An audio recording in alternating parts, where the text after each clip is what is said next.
नवाब मलिक यांची पत्रकार परिषद सुरू होते, थेट जाऊया तिथे। पार्टी वाला अपना चालू हुआ क्या?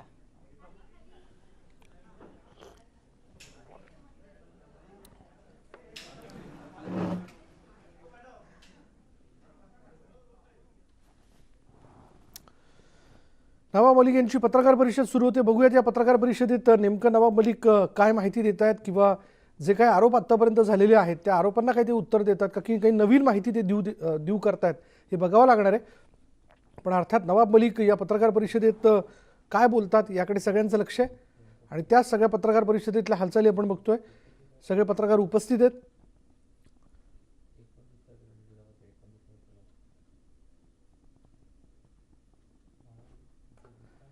सगळ्या पत्रकारांना नवाब मलिक विनंती करताना दिसत आहेत की आपण खाली बसा म्हणून, थोड्याच वेळात आपण पत्रकार परिषद सुरू करू। आता हे बघायचं की काल त्यांच्या पत्रकार परिषदेनंतर भाजपच्या नेत्यांनी जे आरोप त्यांच्यावरती केले किंवा त्यांच्याबद्दल जी टीका केली त्याला ते काही उत्तर देत आहेत का।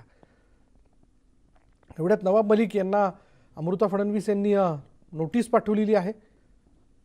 ट्विटरवरनं जे आरोप त्यांच्यावरती त्यांनी केले त्यांचा फोटो पोस्ट करून रिव्हर सॉन्गच्या संदर्भात त्यांनी भाष्य केलेलं होतं। यात माझी प्रतिमा मलिन झाल्याचं म्हणत आता अमृता फडणवीस यांनी त्यांना नोटीस पाठवली। हिंदीमध्ये पहिले बोलणार आहे, नंतर मराठीत बोलू, कारण देशभरी बातमी जाना हे गरजेचं आहे। सबसे पहले मैं आप सभी पत्रकार साथियों का स्वागत करता हूं और आज ही अभी हम लोग 2 बजे यहाँ पे दिवाली का फराड़ खाने के लिए आपने मुझे बुलाया और सिर्फ बिना फराड़ खाए मैं दूसरे कार्यक्रम में चला गया। गेट से निकलते समय कुछ पत्रकारों ने जानकारी मुझे दी कि वक्फ बोर्ड के कार्यालय पे छापे पड़े हैं। वक्फ बोर्ड के कार्यालय पे छापे नहीं पड़े। जो हमें उड़ती उड़ती खबरें टेलीविज़न के माध्यम से आई हैं कि 7 जगह वक्फ को रिलेटेड कोई लोगों के दफ्तर पे या घरों पे छापे पड़े हैं, ये जानकारी उड़ती उड़ती हमें आई है। जो कार्रवाई हो रही है वो पूना का एक ट्रस्ट है, ताबूत इनाम एंडोमेंट ट्रस्ट, मुर्सी, जिला पुणे। ये वक्फ बोर्ड के अंदर ताबूत इनाम endowment trust, taluka Murshi, endowment trust, taluka Murshi, Pune district, जो वक्फ बोर्ड के पास रजिस्टर है MSBW/PUN 131/2009 19/5/2009 को ये चैरिटी कमिश्नर के पास से वक्फ बोर्ड के पास ट्रस्ट ट्रांसफ़र हुआ डीम रजिस्ट्रेशन से। वक्फ एक्ट 1995 महाराष्ट्र में जब लोकशाही आघाड़ी की सरकार बनी उस समय वक्फ एक्ट को लागू किया गया और वक्फ एक्ट लागू होने से जो भी चैरिटी कमिश्नर के पास संस्थाएं रजिस्टर थी उसका रजिस्ट्रेशन डीम रजिस्टर करने का निर्णय चैरिटी कमिश्नर ने भी लिया और तत्कालीन सरकार में उस वक्त मैं राज्य मंत्री था, हमने भी मिलाकर वक्फ एक्ट 1995 हमने लागू कराया।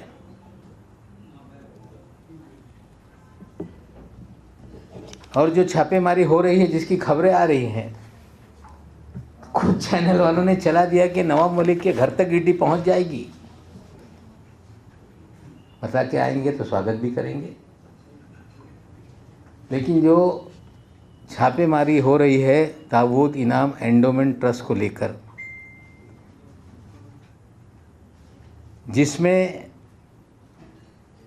पूना में MIDC ने 5 हेक्टर 51 आर जमीन एक्विजिशन करके लैंड एक्विजिशन ऑफिसर के पास पैसे जमा किए और लैंड एक्विजिशन ऑफिसर ने श्री इम्तियाज हुसैन शेख और अन्य जो ट्रस्टी अपने आप को क्लेम करते थे उनको 7 करोड़ के करीब 7 करोड़ 76 लाख 98,250 रुपये उनको एक्विजिशन के पैसे दे दिए। लेकिन कागज़ से जो जानकारी है टोटल 9 करोड़ 64,42,500 रुपया ये एक्विजिशन का जिला अधिकारी के पास पैसे जमे हुए थे।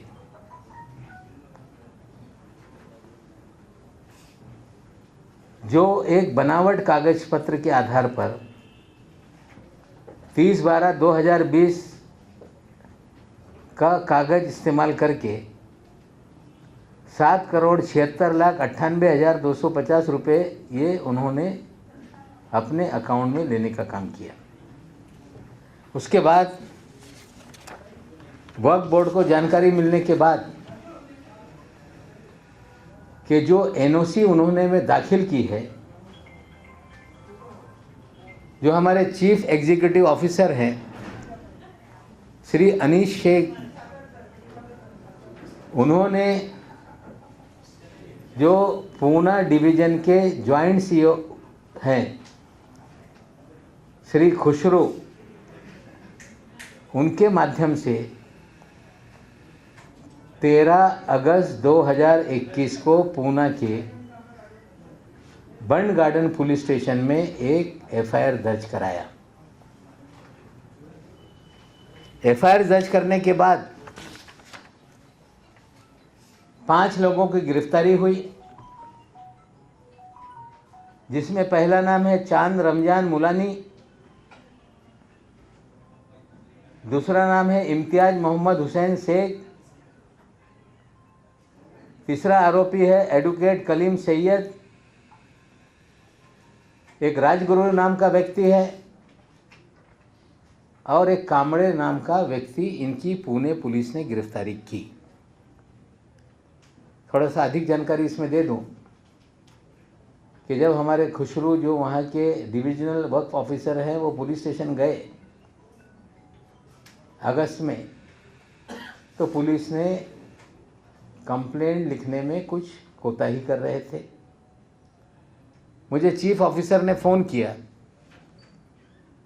कि हमारा डिविजनल वक्फ ऑफिसर बंड गार्डन पुलिस स्टेशन पहुंचा है, उसकी FIR दर्ज नहीं हो रही।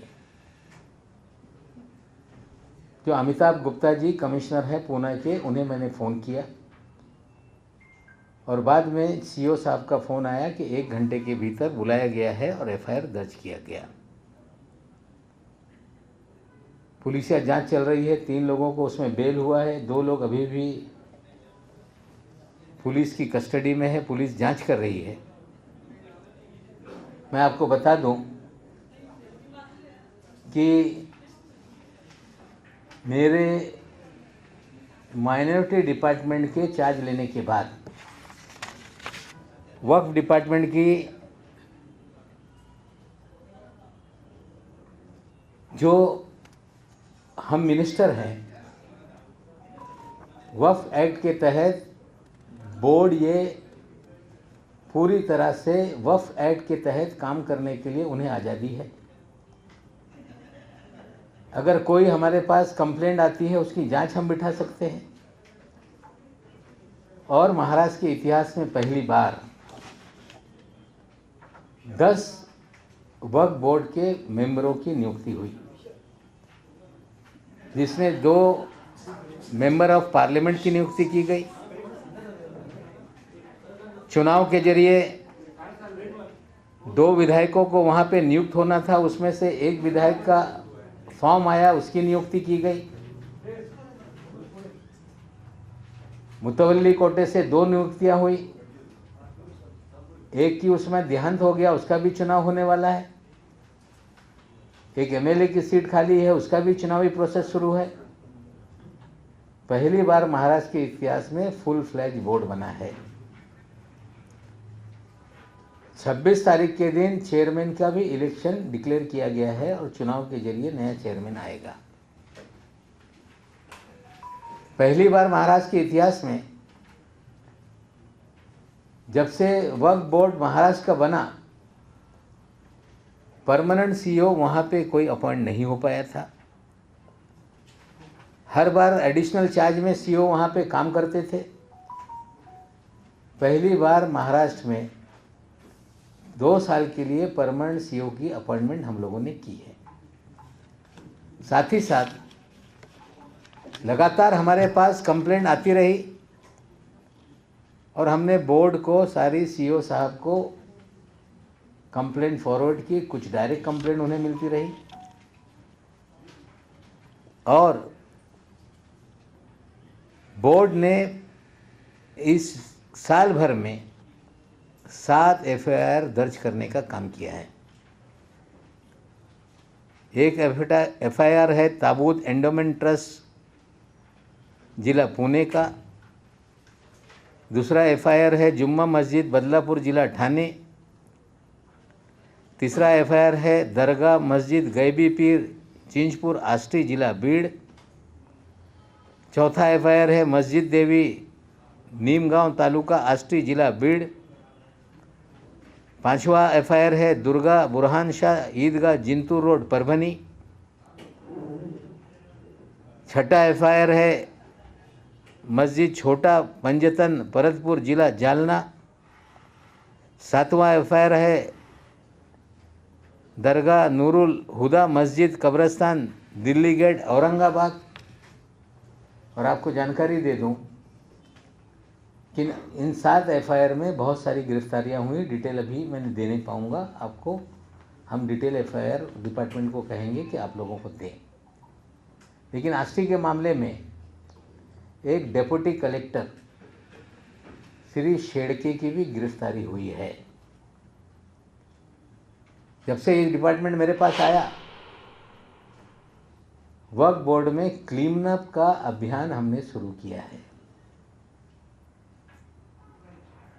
क्लीन अप में सरकारी अधिकारी भी नापे जा रहे हैं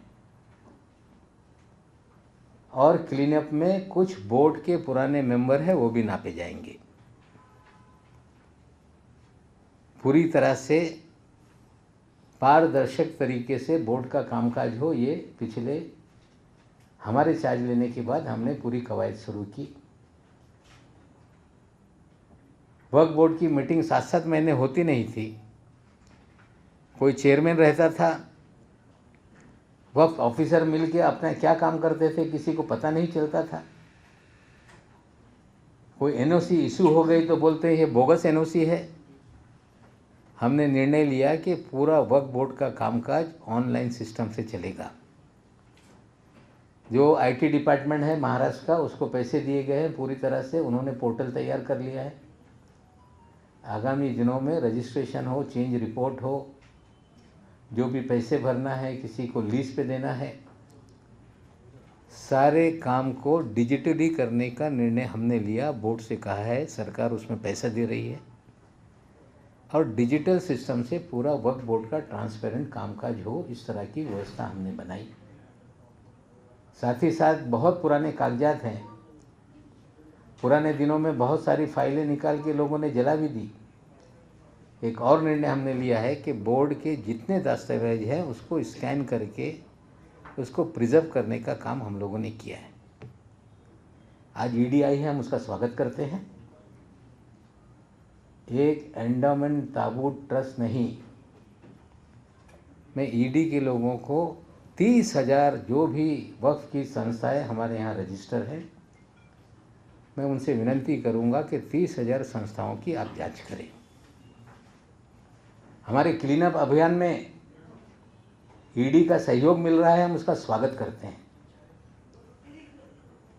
और ईडी वाले को ये भी कहते हैं कि लखनऊ शिया वक्फ बोर्ड के लिए वहाँ के शिया कम्युनिटी ने प्रधानमंत्री को खत लिखा था, सीबीआई को दी गई है। वसीम रजा के भी लफड़े हैं, थोड़ा उधर भी ध्यान देने का काम करें। पूरी तरह से हम आपका सहयोग चाहते हैं और 30,000 मामले आपको देंगे। लेकिन खबरें चल रही है कि ईडी घुस गई वक्फ बोर्ड में, नवाब मलिक की मुश्किलें बढ़ेंगी। हमें लगता है पिछले 30-35 दिन से जो क्लीनअप अभियान हम लोगों ने शुरू किया है, शायद कुछ लोगों को लग रहा होगा कि इस तरह के कार्रवाई से नवाब मलिक को डरा देंगे। अच्छी बात है, आपका सहयोग हम चाहते हैं। आपको जो भी सहयोग होगा हमारा वक्फ बोर्ड पूरी तरह से करेगा, महाराष्ट्र की सरकार करेगी। लेकिन किसी की प्रतिमा मलिन करने के लिए फिर ईडी का इस्तेमाल होगा तो हमें लगता है मुगालते में डिपार्टमेंट है, गलत फहमी में डिपार्टमेंट है। आप सहयोग चाहते हैं, पूरा सहयोग हम लोग करेंगे। लेकिन लड़ाई जो मैंने छेड़ी है, जो लड़ाई हमने अन्याय के खिलाफ छेड़ी है, नाजायज़ लोगों को जेल में डालने के खिलाफ छेड़ी है, जो केंद्रीय एजेंसियों की संस्थाओं में गंदगी थी, क्लीनअप का अभियान हमने छेड़ा है। हमें लगता है इस तरह की खबरें बना के ना नवाब मलिक की प्रतिमा मलिन की जा सकती है, वक्फ बोर्ड में ईडी घुस गई, नवाब मलिक को डराया जा सकता है। हम स्वागत करते हैं, एक एंडोमेंट ट्रस्ट नहीं, 7 FIR जहाँ जहाँ हैं वो पहले ताबे में ले लें।